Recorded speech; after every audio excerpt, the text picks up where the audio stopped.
तुकाराम म्हणजे त्यांच्याबद्दलची एक दंतकथा आहे. ही दंतकथाच असणार आहे.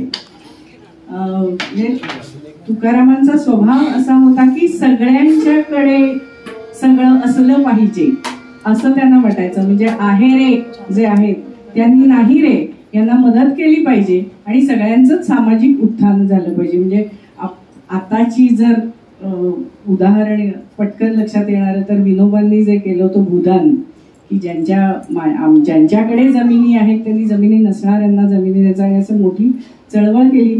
ती तुकारामांच्यापासूनच कुठेतरी आली होती. आणि तुकारामांनी त्यामुळे जेव्हा दुष्काळ पडला तेव्हा स्वतःचं सगळं जी काही संपत्ती होती ती सगळी वाटून टाकली होती. आता त्यांच्याकडे काही नव्हतं. आणि मग एक दिवस घरात खायला नाही असं म्हणल्यानंतर ते आवडाबाईने सांगितलं, हो शेतात जाऊन 4 ऊस तरी आणा, ऊसाचा रस तरी पिऊ, ऊस तरी खाऊ थोडे.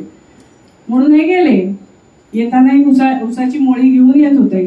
वाटेत 4 जण भेटले, बुवा जरा तहान लागली आहे, ऊस द्या असं म्हणून एकाला दिला, दुसऱ्याला दिला, तिसऱ्याला दिला. शेवटी घरी येईपर्यंत एक ऊस शिल्लक राहील.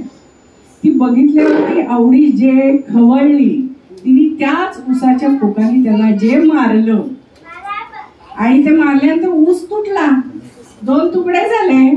असं म्हणल्यानंतर शांतपणाने हे बुवा म्हणाले, बघ आवडे तू एवढं मला मारलंस, ऊसाचे 2 तुकडे झाले, तू एक खा मी एक खातो. म्हणजे तिने आपल्याला मारलं गेलं याच्याबद्दल त्यांना काही वाटलं नाही. खरोखर असा दयेचा आणि क्षमेचा सागर ज्याला म्हणतात असे तुकाराम.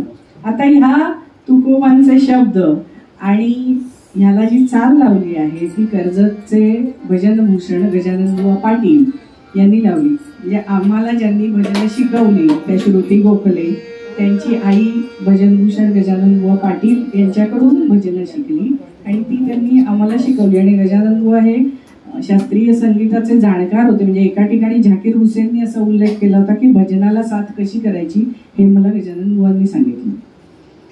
तर असे गजाननबुवा आणि त्यांनी एकाच भजनाला अनेक रागांमध्ये चाली लावल्या. त्याचा आशय बदलला नाही पण भाव वेगवेगळा येतो. तर असं एक तुकाराम बुवांचं भजन आहे, कोठे गुंतलासी योगी यांचे ध्यानी. तुकारामांनी विठ्ठलाला घातलेली आर्त साध यवन रागात आहे. वैदेही गातो.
काय शेष शयने सुखे